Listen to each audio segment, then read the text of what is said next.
Hi, I'm Storm. And I'm Mike. And we're from Advanced Group.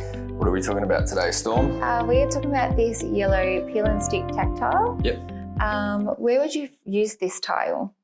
Good question. So this is one of the rarer tactiles. So this is particularly a directional tactile, which is for vision impaired. Mm-hmm. So you would typically find these at a bus stop, train station, and sort of, public facility type things where you would definitely find a lot of people needing public services. So, off the top of my head, I can't think of where I've seen them more than that.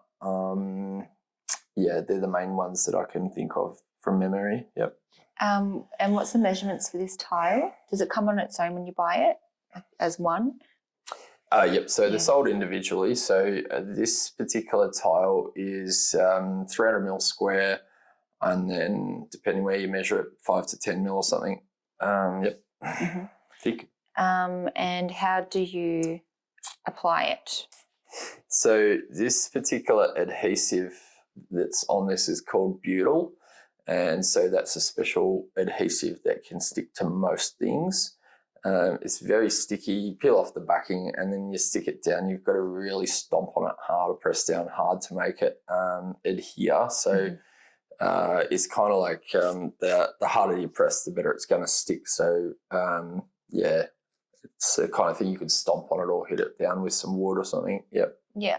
You said it's for vision impaired. Is it the colour or like the texture of it when they walk on it? Like, how does this help them? Yeah, so there should be a luminance contrast on the floor. Now, if there was a yellow floor, obviously you're not going to use yellow because for vision impaired people, they wouldn't necessarily spot that there's a colour contrast difference well enough to be able to navigate.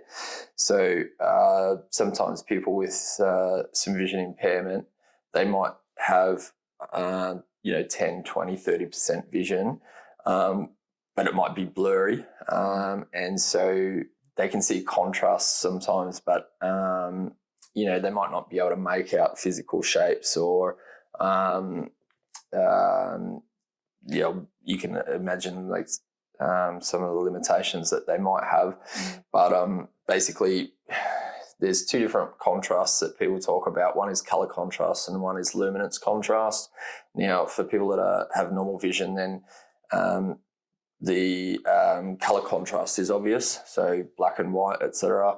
Now, when it's luminance contrast, this is for vision impaired, so they might not have the same colour contrast abilities that people that have standard vision would have. So, but they would have luminance contrast, which is kind of meaning that if the ambient light is hitting the floor, a certain amount of that light is going into their optical nerves, and then there will be a varying of dark and light, and so that's not necessarily dictated by colour, but more about luminance. And so there are tools to gauge that sort of stuff. But in general, if you have a darker tactile with a lighter floor surface, that's a good indicator, or vice versa. One thing that's counterintuitive with yellow on concrete is sometimes it doesn't meet the luminance contrast. So we might have information about that on our website. However, I'll go through it. So basically, I think the industry standard or regulation for the building code is something like 30 or 35% or 30-something percent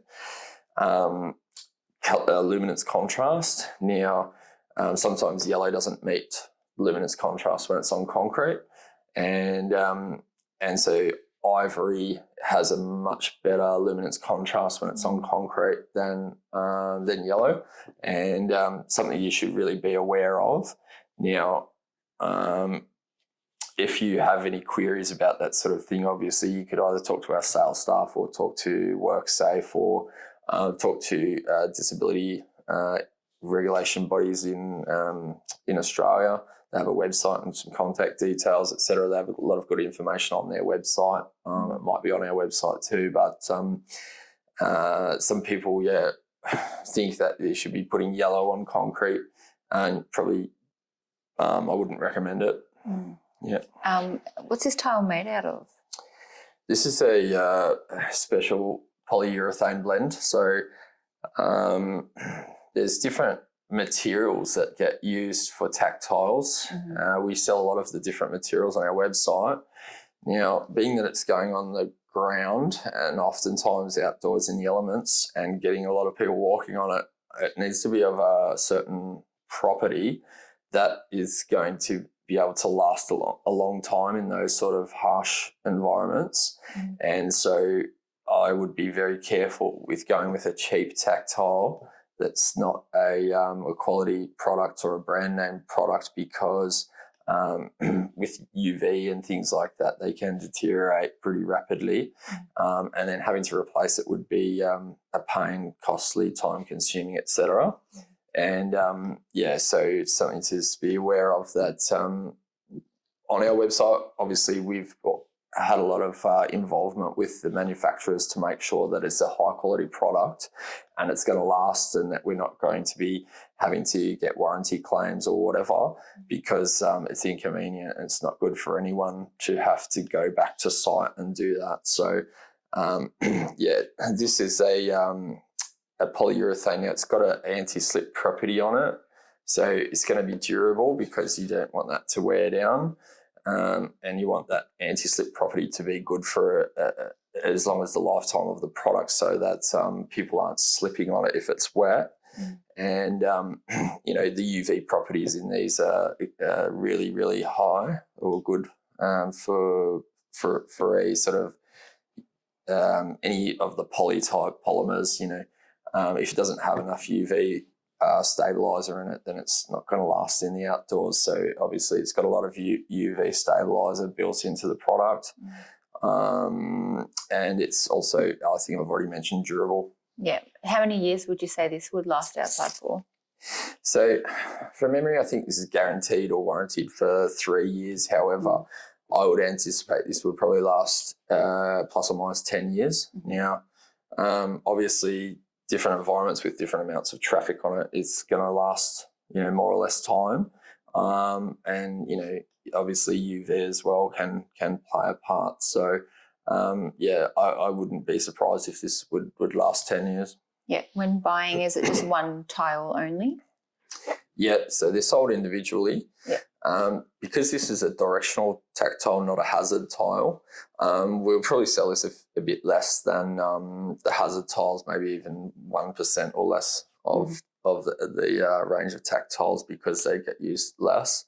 And you would have to see what the standard is for, say, leading up to a bus stop or a train platform or something like that. But from memory, I think they just get laid and end-to-end 300 mil wide, leading up to, say, the area of hazard tiles before, say, the bus stop.